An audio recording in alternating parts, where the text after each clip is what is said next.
According to conservationists, there were signs that the flooding, which has rocked BC's Fraser Valley, was possible, if not inevitable. So a report issued in February by the BC Sierra Club suggested that overlogging in the province's old-growth forest puts surrounding communities at elevated risk of overland flooding, which is what we've been watching for the past week. So that report was authored by Peter Wood. He's the senior forest campaigner for Canopy Planet, and Peter is joining us this morning. Great to have you with us.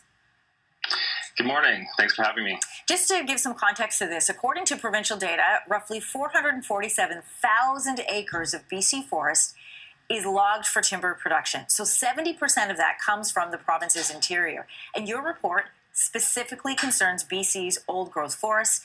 So explain for everyone, how does logging in these forests increase chances of overland flooding like what we're looking at today?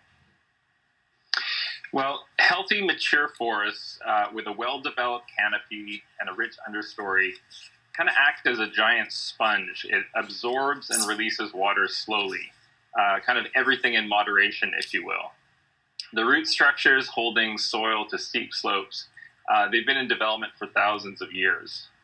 So logging has been shown to result in both acute impacts, such as landslides, triggered by harvesting and road building on steep slopes, as well as more diffuse impacts at the watershed level, where the total amount of logging has reduced the ability of the forest to moderate the flow of water.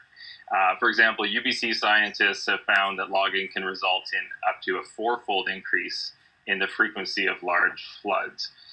So it's kind of intuitive that when you remove the tree cover, particularly on steep slopes, it's going to increase in the rate at which that water flows into creeks.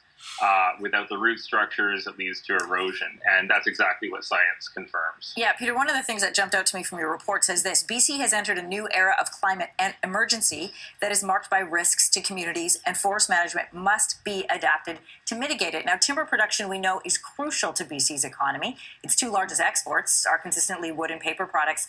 So then how can the government adapt the way they approach forest management, a major driver in the economy, but also mitigate this impact of increased climate change and emergency that we're seeing?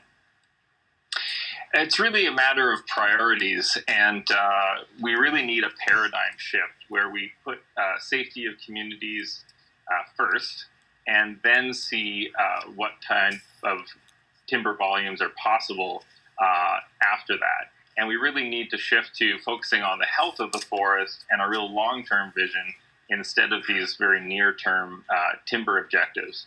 So we have a chance here to protect this few remaining intact forests we have, restore the rest, manage that sustainably, and we need to also increase the regulation of the forest industry, because enforcement capacity has been greatly reduced. And as you can see in some of those satellite shots, there's a large part of the landscape that has now, in a very young state, been made more vulnerable to fire. And when fires happen, in light of those fires, the flooding is even worse because the soil becomes impermeable. And then we see the cycle continuing. Fascinating report, worth a read for sure. Peter, thanks for joining us this morning. My pleasure. Thanks a lot. All right, here's Lindsay.